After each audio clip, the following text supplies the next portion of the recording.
Our next guest is Senator Mark Warner, Democrat from Virginia. Senator, welcome back to the show. Thank you. Last time you were on with us was after the Parkland students held a march on Washington calling for greater gun restrictions. And around that same time, you said, "I don't think we can sit through more of the mass murders and not take action." Will you take any this time? In my heart, absolutely, I want us to take action. But I understand why people are so frustrated, and obviously condolences to the folks in Santa Fe. But I think people across America want more than condolences. I don't think there's a single bill that will stop these tragedies, but there needs to be a combination of increased school security, which I would not include in terms of arming teachers. I think that is the wrong direction. I think more mental health training for particularly these troubled youth, boys in the high school age area. And I think we need reasonable restrictions on guns. I mean, background checks, as I've said to you last time I was on. I think we need to look at assault weapon bans. We're the only nation in the world that has this many guns awash in our society, and consequently, we have more of these tragedies than any other nation around. And my hope would be for some of my Republican colleagues that they would allow their positions to evolve. I mean, yours did on assault-style weapons and gun magazines recently. A decade ago, when I was governor, I was supported by the NRA. But the NRA, as more and more of these tragedies, which are Virginia Tech or Sandy Hook, Parkland, now Texas, and there's a host of others that have been faded from our memory, same old is not going to get it. We have to put the notion that guns are part of the problem and a reasonable set of rules that I think the vast majority of gun owners would support as well. But nothing before November in this Congress. Well, again, I don't know how my colleagues who won't be open to any of these solutions can face down victims or victims' families when they come in time and again and say, please take these actions, reasonable restrictions.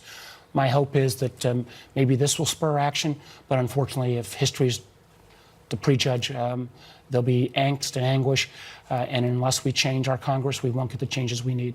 The president is tweeting this morning about a New York Times report that he is trying to discredit, saying that foreign governments other than Russia offered to provide help during the campaign, specifically with social media manipulation. Is this something that the Senate Intelligence Committee is looking into or will look into? We're going to look into all of these claims, counterclaims.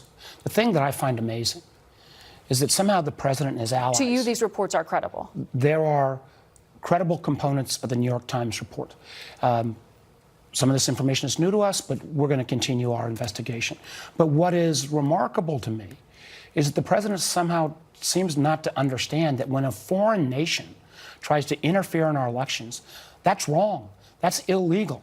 The validity of the two Arab nations potentially intervening, time will tell how much truth there is there.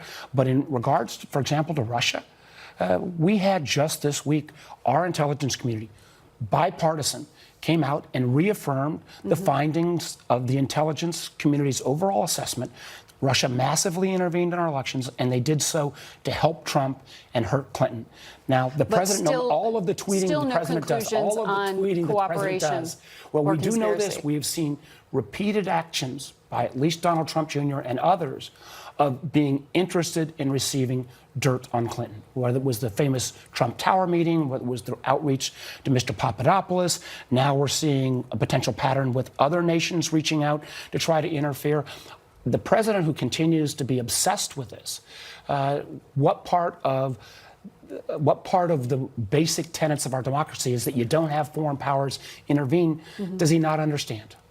I want to ask you also about something the president is publicly complaining about. He has said again yesterday that the FBI or the Department of Justice has, in his words, been infiltrating his campaign for political reasons. And he called for those agencies to hand over documents to Congress. To your knowledge, has there been any such action by those agencies? I have no knowledge of such actions.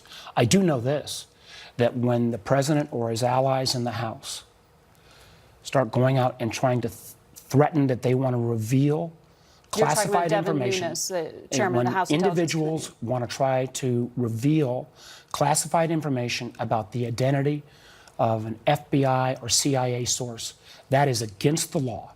The first thing you learn when you get involved with the intelligence community is that you need to protect sources and methods, and that if you were to out or burn such an agent, that person's life could be in jeopardy.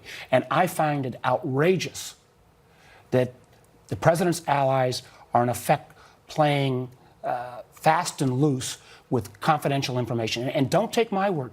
Take the president's own FBI director, Mr. Wray, who said, if you go out and start exposing classified information about informants, that you will make America less safe. I find this totally outrageous on some of the actions of these allies. Just to clarify, when you are saying that there is this, it would be illegal to disclose this information, there are now published press reports with at least one, if not more, alleged FBI informants and their names. Are you saying that congressional sources leaked this information I'm to the not press? saying that congressional sources leaked, but I do So hope you don't know is, if there was I do illegal hope action? there is investigation into figure out if they did leak, and we have seen from some of Mr. Trump's allies a constant pattern of leaking. In my mind, this crosses the line that up until now, even some of the president's allies have respected a bit the integrity of our intelligence community. But this kind of ongoing assault from the president and his allies about the FBI, about the Department of Justice, where they attack them ad hominem, that leads to an era where people can start saying, I'm going to decide which laws I want to follow and which laws I don't want to follow. I believe you may see that kind of result taking place in this circumstance, where it appears that some of the president's allies are trying to decide, well, I don't want to follow the law that says I have to keep classified information secret. If we get into that realm, we're in dangerous territory. But if it is classified information that they have, are you saying that there is some credibility to this idea? The president's version of events is that there's an FBI spy in his campaign that is different from an FBI informant or somebody who was a whistleblower. I have no information. What part of this is true? I have no information that would indicate that the president's tweets or theory of the case is at all based in truth. I do know this, that classified information, identity of agents is sacrosanct. And when people for political purposes start being willing to try to reveal that information, and I'm not saying that has happened, but clearly the president and some of his allies have been calling for the FBI and Justice Department to come forward with those names. The FBI and Justice Department have tried to avoid that because that's just not the way they operate. That we're getting into areas that are not traditional in any sense of the word. Senator, thank you for your time. Thank you.